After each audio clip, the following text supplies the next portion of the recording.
Great. Ladies and gentlemen, good evening from Moscow.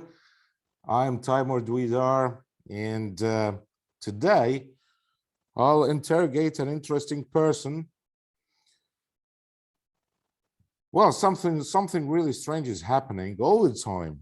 But let's come back to the last century, to year 1945, after the end of the Second World War and the establishment of the New World Order. The NATO established in 1949, Warsaw Pact, you remember that? 1955, the UN in fact initiated in 1942 by the US, Russia, and China, but established with the Charter in 1945. And we assume that we'll live together in harmony. But all these years, all the time, we're under a big threat of being eliminated anytime. I don't want to remind you with the Caribbean crisis and the other very interesting moments we been, our fathers, grandfathers, us passed through wars, mass killings, diseases, supported by the media, by different governments, by different people. To learn more in order to find the secret key and to stop this world madness, I invited today to this interrogation Mr. Neil Russell Bates, a man who is involved in international business and quite informed, not just about business, I mean, economics, world economics, different country economics, but also culture and classified information. We'll see how we can use him today in order to just understand a little bit in what and where we'll end up in a short term, because we are living, our life is short. Mr. Neil, good evening from Moscow. And good afternoon from England. Yeah, England. Such a lovely country and such a strange friendly to Russia. So I said, Neil, you are from the international business. So you spend most of your time traveling. How many years of this international traveling life you spent far from home, family? Well, I didn't spend all that time away from family, but I guess I was traveling internationally for about 25 years. Up until about 5 years ago, I haven't done so much since then. Yeah, but among the 25 years traveling, how many years of that 25 years you spent out of home? It isn't as much as it sounds, to be honest. And one of the things that saved me was that the trips were fairly short. So I wouldn't be gone for months on end. The one exception was when I went out to Dubai, and I actually was setting up a business over there and lived there for a couple of years. But then I did that once my two children had grown up and left home and were making their own way in the world at university and in the world of work. So I didn't feel like I was abandoning them to go and do that. And the rest of the time although I would be away frequently, sometimes it would be as short as a couple of days. You want to tell me that you enjoyed your life?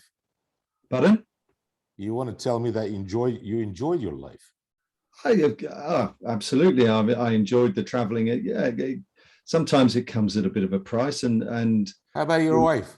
Well, she was being very patient with me over time. But again, there were oftentimes where people would say, look, why you've come to this, beautiful city, why don't you stay for the weekend? We can show you all these great things that happen here outside of work days and work hours. And by and large, I never did. I always said, no, I need to get home. I need to go home and see the family, be with the family for the weekend and spend some quality time with them, which by and large I did. I had one bad, I did get, pulled up a couple of times by my wife. Her patience was only went so far. There was, well, I've always loved playing golf. Golf's a game I enjoy, I love, and it takes a long time though. It's one of those games. See any relationship between your beloved golf and your wife's patient, but you're trying to avoid answering the question. But no, I'll simplify it for you. Is there any secret key to keep your wife happy while you spend 5 days a week out of home and only a day or maybe day and a half at home for 25 years? I would call her most days when I was away, so I wouldn't just disappear. I'd try and call home, but it wasn't so easy at first. When when I first started coming to Russia, for example, I couldn't even get a mobile signal. So that was a waste of time. But do you mind if I smoke? No, of course not. Yeah, I can't smell it from here. They haven't created that feature on Zoom yet, so it's brilliant. I gotta tell you, and tasty. Did you ever had an experience with a secret service of any country in your experience? No, not really. Twice. Well, if you look into the camera, that would be more appropriate for me. Okay, so I'm telling the truth about this. Yeah, only twice. My most scary moment on that was traveling to Saudi Arabia one time. One of my more recent experiences, probably only about 7 years ago, when I was traveling out there to do a big project, which actually did see me there for 10 days, 2 weeks, and I was flying there from Lebanon. I'd been in Beirut doing some work beforehand, and I always used to take photos all the time. Yeah, it's funny that I was traveling from Beirut, the cross junction, the main one in the world for spies and secret agents, or international business people. Maybe I didn't realize that, but I was getting ready to board the plane from Beirut to Jeddah, and we'd been through all the security checks, and then I noticed as we were on the air bridge to the plane, they then had a little table set up just outside the door onto the plane, and they were searching people's bags and I thought this was kind of strange and weird. So kind of instinctively, I took out my phone and took a picture of it. And even as I say that now, I just think, oh, what a ridiculous thing to do. How naive. Anyway, one of them caught my eye and kind of maybe shook his head or something. I don't remember, but I got on the plane and I was asking about Secret Service, not there was secret. Was the security guard. But there were Secret Service people on the plane. That was the point. So they had Saudi Secret Service people on the plane in plain clothes. One of them was dressed in the uniform of the airline, and so when we landed in Jeddah, and they asked everyone, and the people were getting off the plane. This guy stood at the end of my row of seats, and when I got up to leave, he just looked at me and shook his head and said, just pointed, "You stay there." And they then kind of questioned me on the plane, and why was I taking? Did I take pictures when we were in Beirut airport? Why did I take pictures? What am I doing with And it got a little bit scary. And what was your answer? So I just said I'd never seen something like this happen before, and I was just taking a picture just to share it with people, which was Yeah, I know, it was crazy. It was stupid. And so in the end, I just, the guy said, well, look, these people want to make a lot of trouble for you, and they want to, you know, it was quite intimidating. And he said, you know, is that photo on a memory card in your phone? Said, I said, yeah. He said, well, I'd encourage you to take that memory card out and give it to me. And I said, yeah, sure, anything, whatever, you know, fiddling with my phone to get this thing out and give that to him. And they let me on my way. But yeah, that was I don't want to ask you scary. what he was doing in Saudi Arabia in that trip, but did you succeed in your business, let's say? Yeah, we were doing a big installation in Jeddah Okay, Airport. good. So, And what was the second time?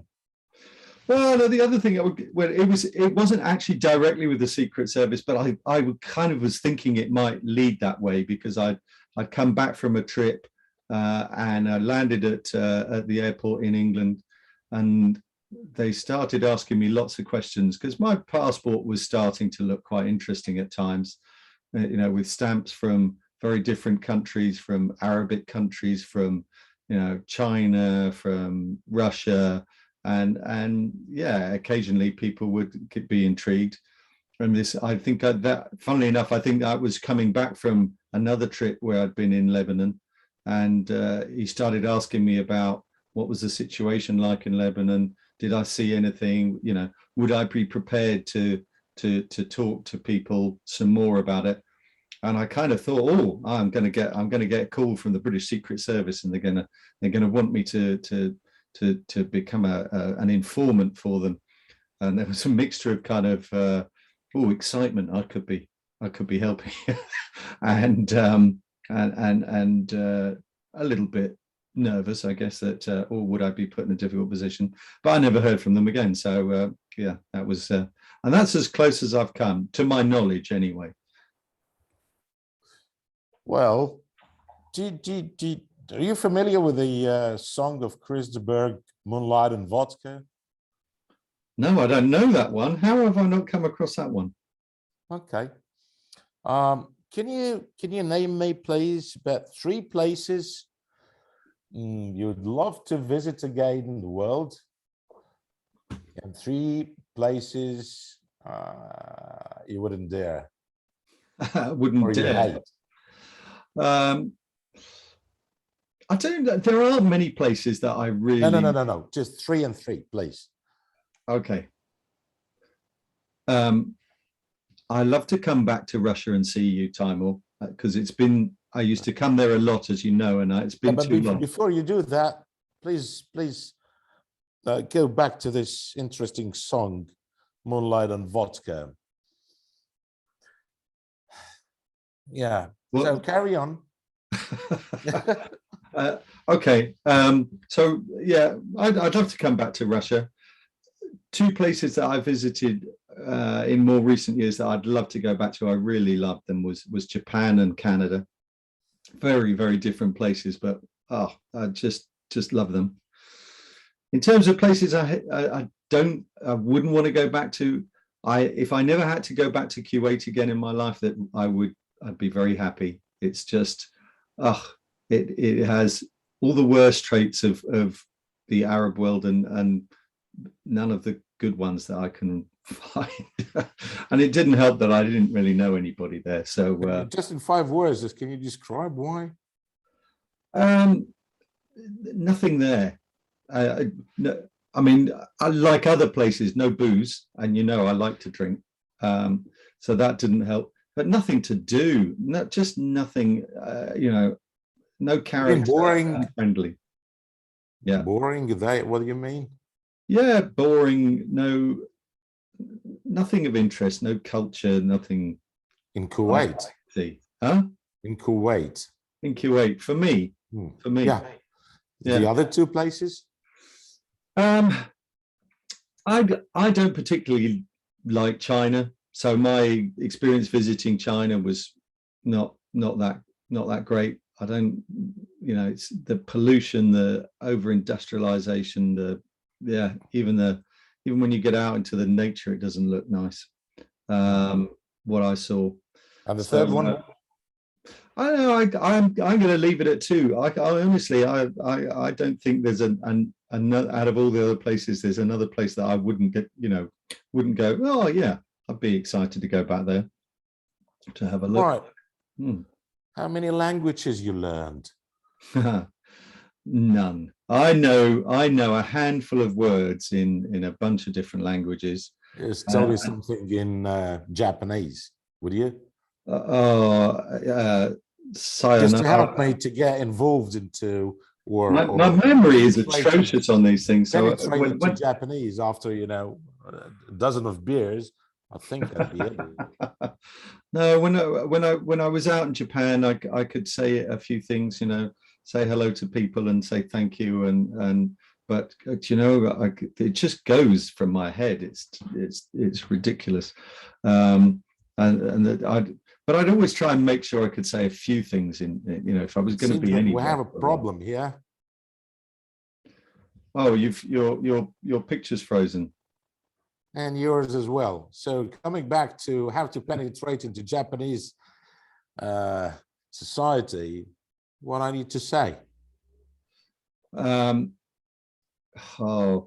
man, I have literally forgotten my even my rudimentary Japanese words and saying hello to people and what have you. And it was that was one of the most recent trips I did before all the pandemic happened, going out to Japan for the Rugby World Cup final, which was an amazing experience. I believe that's a long story. Any other languages or words?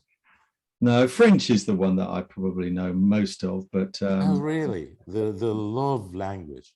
Yeah, well, I do like it. It's a nice sounding language. It sounds nice, and and that's nothing special in French. Any other languages might be helpful.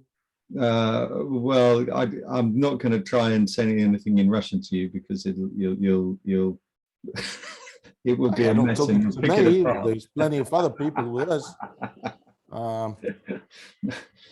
So you learn nothing, no languages. Well, the trouble was, the only trouble that you speak English and you think like a lot of people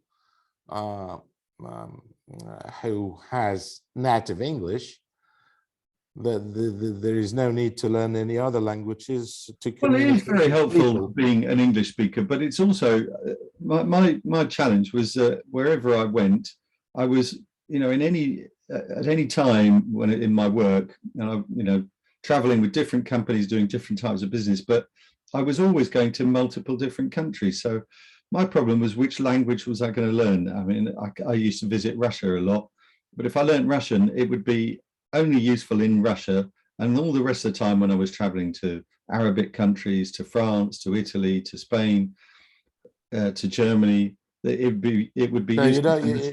In Italian you are not familiar with like hello, io voglio fare l'amore con tu, or in Arabic I've never heard you talk Italian before. كيف حالك? Yeah, you don't remember that.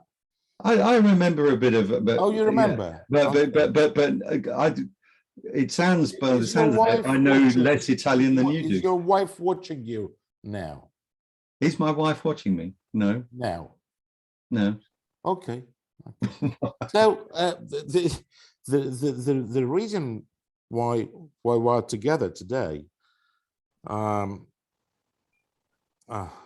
despite what we have discussed already, Neil, I know you for years, and I know some other interesting people also knows you. And also I know some other interesting people uses you very well in getting the proper and correct information about different issues related to relationships. Let's stop here about relationships between countries, people, companies. You're a great consultant. Can we discuss an interesting question? I mentioned madness, which is not frequently, it's a consistent madness of the world we have in between wars. and even currently right now with the new modern disease. But just using the chance that I'm in Moscow, in Russia, and you are in the UK, can you describe why this permanent hate, definitely not a friendship, between the West and Russia? And is it an old problem, need to be resolved somehow? And would it be resolved in a violent way again, or what? What is the problem? What is the problem? Who is or whom to blame from your point of view? And try to be obvious, please. Try to be okay. Well, yeah. For me, you never have to look far from politicians, from our leaders. That's where the all the posturing and the saber rattling and the fear comes from, and the press and the way they report on it. So, you know, with all countries, when you know, I know a lot of people who, as you said, are probably fearful of Russia and the Russians, but they've never been to Russia. And when you visit the country and you meet people, you realize that they're not so different from you, from us. The way they live and their experiences might be a little bit different, but fundamentally they're just people like we're people. So, you know, and that's so often the problem with different countries is they only see, their only knowledge of a country is through the lens of the press and reporting and the politics that happens between their two countries. And that, I think that's the case between the West or in the UK, for example, and Russia. You know, it's not a personal hatred or mistrust of the people, the population. It's what we're, you know, we're told to be that we should be afraid of by. Are you describing now the public opinion, or like when your customers, the business people, when they're taking decision to enter the business or invest in any country like Russia? Well, what do you mean exactly? I've just a bit missed. Okay, well, I'm talking politicians, public opinion, and yeah, carry on. Sorry. I'm talking about public opinion. I think from a business point of view, then it becomes different. There is a mistrust there a lot of the time that is caused by, you know, the problems of the systems and the corruption. You know, if as a Western business trying to do business in Russia, trying to export into Russia, for example, and you know this, you've experienced this, that it's a difficult thing to do. It's not seamless and frictionless trade. There's mountains of bureaucracy and paperwork, and you know, if you want to do it quickly and efficiently, there's probably some money that has to change hands, which is you know, which can be challenging. So, you know, on a business level, you've got challenges like that, and you know, I'm not sure what how people feel in Russia about doing business with the West, but you know, normally these things are reciprocal. So if Russia's making it challenging and awkward to do business going into Russia, I'm sure the West is doing the same in reverse. So we'll be, you know, our governments will be putting down the same obstacles to making it easy as it feels like it goes the other way. So that creates an atmosphere of sort of mistrust, which can be difficult to work around sometimes. You know, maybe that feeds into the other side of it from the general population point of view.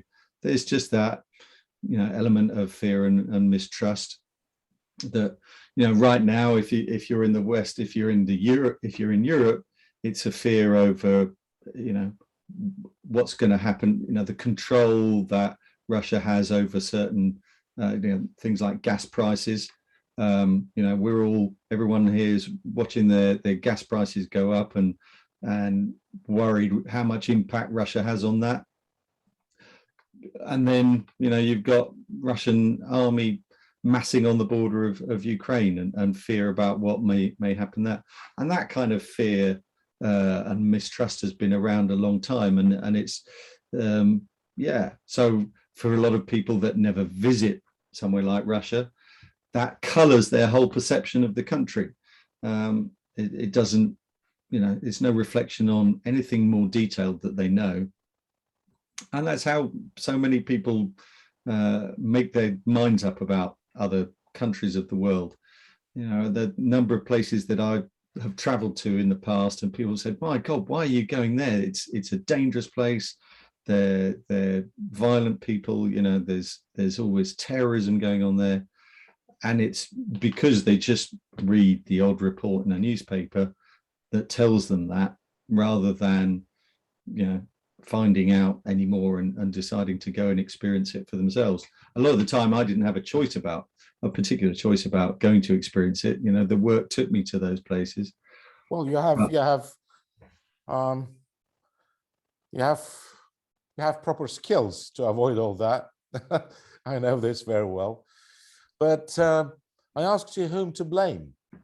You mentioned the flux of military people from both sides we see from Russian and the Russian western border, and I mean from the NATO, from the side of NATO, there is flux of militants, and in Russia, of course, defending or preventing the probable misunderstanding, let's say. And it happens frequently, quite frequently these days. It's not cheap, it's not easy to collect all these armada of people, hundreds of thousands, ready to get clashed together for no reason, I believe.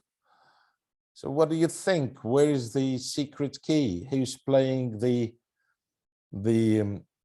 strings? Well, I'm a simple bloke in this thing, and I think the politicians. I meant the guitar strings, not the underwear. It's the politicians that are doing this. I mean, the military are only acting on orders that come from government. So, you know, that's it's simple to my mind in that respect. Yeah. So, we're not in kindergarten. Don't tell us obvious things. I asked you to be obvious, not in that way. Yeah, but well, I know, but it is very simple. You don't need to complicate it. I don't think. You know, wars don't generally happen without politicians, you know, and leaders of all kinds making decisions that people act on. It's not wars. You get civil war when you get civil uprising. Okay, let me ask you, what is your problem with Russia? You, as a man who combines all these knowledge, you as a West, collective West, what is your problem with Russia? What do you expect from Russia to do, or to be, or to act, or to do what? To make you feel comfortable and get back from our borders with your tanks? Well, that's quite an inflammatory remark to say. You know, we need to get back from the borders with our tanks. I mean, the British armed forces in Ukraine. I said collective West. Yeah, I know, but British armed forces sent tanks to Germany to prevent. That was the last year. Mr. Boris Johnson ordered to do that. To prevent and to support the German military against any Russian invasion to Germany. Well, that was officially in the British media. But my question, despite all that, my question, what do you expect from Russia as a state to do to leave us alone? I mean, what is your problem with Russia? Oh dear. It would be nice to see real democracy happen in Russia, and then maybe therefore you brought your tanks to make it to watch the coming democracy from your tanks. That's interesting. Also, you brought some airplanes and naval ships. Yeah, Taimour, this is what and this is where we would never agree. But Russia currently has 194,000 troops on the border with Ukraine. I can tell you more. The whole of the British Army doesn't amount to more than 50,000. I'm not going to argue about the figure. Yesterday it was 92 in some Western media. It was 175 to be prepared to invade the West. Now you mentioned how many? 194,000. Yeah. Yeah, we can ship 1 million there. It's no problem. We got 1 million forces, but it's not an issue of the number. And we got nuclear weapons. We got all shit, But my question is, what is your problem with Russia? What do you expect from Russia to do to make you happy? You mentioned democracy. Therefore, you brought your forces to Russian borders for several years. There is rotation. You conduct training. The Americans send their own forces to Europe, to the Russian borders. The NATO constantly moving to the east. Now we got Poland there. There is ex-Soviet Baltic states as NATO members. And they got all these weapons there located. Why? Well, I would say for the same. I'll ask you in Russian. Why? For the same reason that I'm sure many Russians think that you've got troops on the border to protect. No, of course we got troops on the border. It's fucking our border. Yeah, I know, and I'm asking, and I'm telling you what, from our point of view, we see it as protection in case anything happens, in case Russia invades Ukraine or beyond. And from your point of view, I'm sure in Russia, many Russians believe that they're doing it because they've been told that the West is going to invade Russia or something. I don't know, but none of that, none of that really matters. Well, the West you asked me what we'd expect Russia to do. We'd expect Russia to act as a sovereign state that respects the international borders, stays within those borders, and manages its own business in a democratic way. So it would be great to see a real democratic election take place in Russia and see who came out as leader. Is it the same as the US, Britain, and allies managed the issue with Iraq in a democratic way? Is that what you're pointing at? No, it's not what I'm pointing at. No. Then, of course, you do not want to disclose that you've been several times to Ukraine and that you love this place. I love Ukraine. I'm partly Ukrainian. But which language, by the way, they speak in the Ukraine? Oh, Taimour, you've got me there. I believe it's Ukrainian, but it's very close to Russian. Yeah, it is Russian. It's called Russian language, and it's very simple. 30 years ago, only 30 years ago, you called this place, Ukraine, Russia as well. It was the Soviet Union. The Soviet Union. We did, yeah, 30 years ago, only 30 years ago, only 30 years ago. And when you go, where you've been to Kiev, Odessa, I believe you've been to Kiev, mainly because you guys from the Kiev West and Donetsk.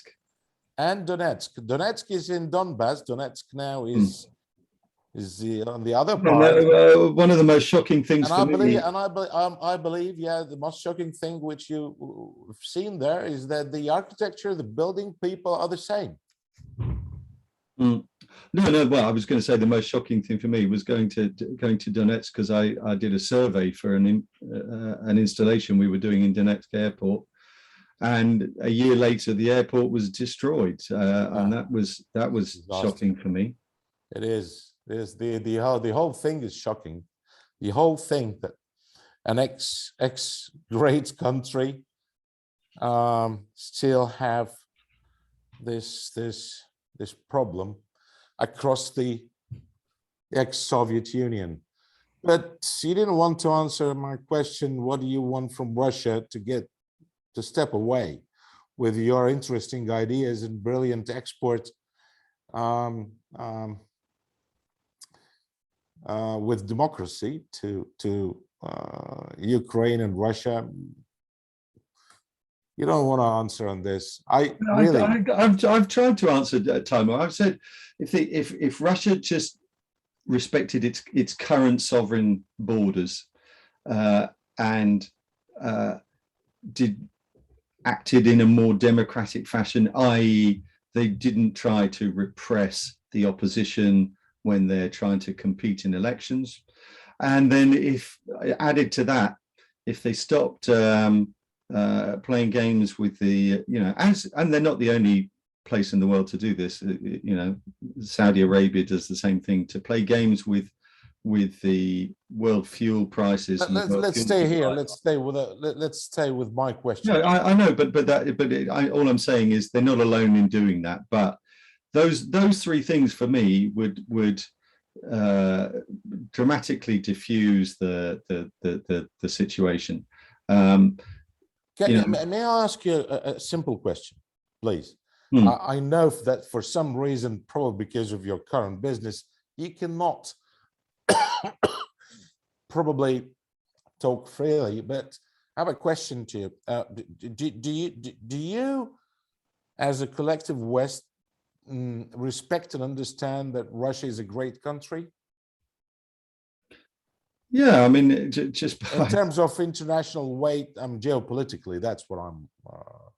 That's I mean, great is a subjective term. What makes but it has a large and powerful influence. Yeah, it's undoubtedly large and powerful. Okay. Do you respect the that such a country which you just stated right now, that it's a large country with respected geopolitical ambitions? Do you respect these ambitions, that this country, which is Russian Federation, have the right to have ambitions? Yeah, of course. Of course. I mean, that feels like a ridiculous question. Then why you show, on the other hand, such a disrespect to Moscow geopolitical ambitions in its territories, historically geopolitical territories? Georgia, Ukraine, the Baltic, the Stans. Because for the same reason that you would find it laughable if the UK said we want to become a big power in India again, just because we annexed India as part of an empire at one point. There's no relationship, ever, never, genetic relationship between you guys and the Indians, except that you one day invaded this country and used it as a lady. In the situation here in Russia, when we talk about Ukraine and Belarus, we speak same language, same religion, same traditions, we live together, we have shared history. It's one history, in fact. So please, that you cannot compare with the UK and India. Well, our time is almost over, unfortunately. So on one hand, you as a collective Western mind, you do respect the right of Russia to have interests and to protect interests. On the other hand, you completely disrespect that right and threatening the national security of the country by approaching this geopolitical interest of Russia with democracy, and you call these Russians the new democratic Russians allies and NATO allies, and intended to place weapons, of course, towards Moscow. From Kiev to Moscow, I believe any missile would reach in from 5 to 7 minutes.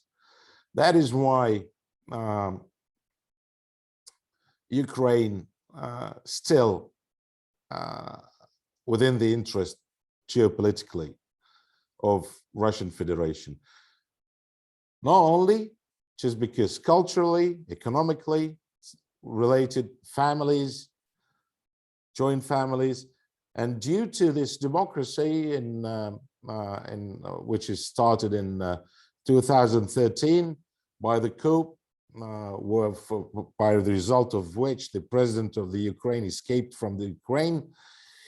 Ukraine lost Crimea, eastern part of Ukraine, and probably would lose more, unfortunately. I'm quite unhappy with what's going on in the ex-Soviet Union. You know me, I'm a Soviet citizen, and I believe it's disastrous, the consequences we ended up after the collapse of the Soviet Union. But I just wanted you to share with your thoughts, and it's delivered, to be honest. You have a clear picture that you need to watch the change, the democratic change in Russia, better from an Abraham tank, which is located in the Ukraine.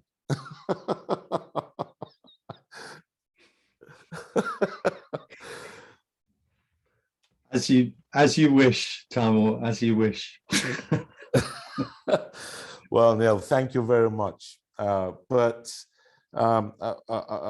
Sorry for being rude a bit within this question, but also I'd like to repeat that I do understand that probably you cannot talk much about it. What are you going to say to us, to people who are really afraid of the anti-disease measures, all this mess in the world, all these demonstrations and this war threats? We all stressed because we open the TV or open a magazine, and there is always threats everywhere. It's threats. We all getting mad, and you never know who's wrong, who's right. Do you have any advice to us? Because seriously, we need a clever person to give an advice to everybody. I think division is the biggest problem we have in the world right now, whether it's division within countries or between countries. We, as a human race, we are so divided, and we are becoming more polarized in our opinions, and it can't help. We need to find one thing that will give us some sense that we're all in it together, as a race on the planet. And I think the climate crisis is the one thing, you know, we talk about tensions over the Ukrainian border, for example, or, you know, between the United States and China or wherever. Frankly, it could all be irrelevant, because we could be heading for the mass extinction of the human race if we don't act on the climate crisis, which should be a bigger priority than all of it, really. And it could be the one thing that would unite us as a world population. And if we could find a way of coming together and being, you know, thinking together on this, maybe that might solve it. In years gone by, people used to get united behind religions, but, you know, many societies around the world becoming much more secular now. So we need to find that one common purpose, and that's the only hope I think we've got, to be honest. Well, thank you very much. Thank you very much, Neil. We had Neil Russell Bates today with us, an expert in international business, and as you discovered, a bit more than that. Thank you, Neil. Thank you, Taimour. Lovely to talk to you as always. Cheers. Bye-bye.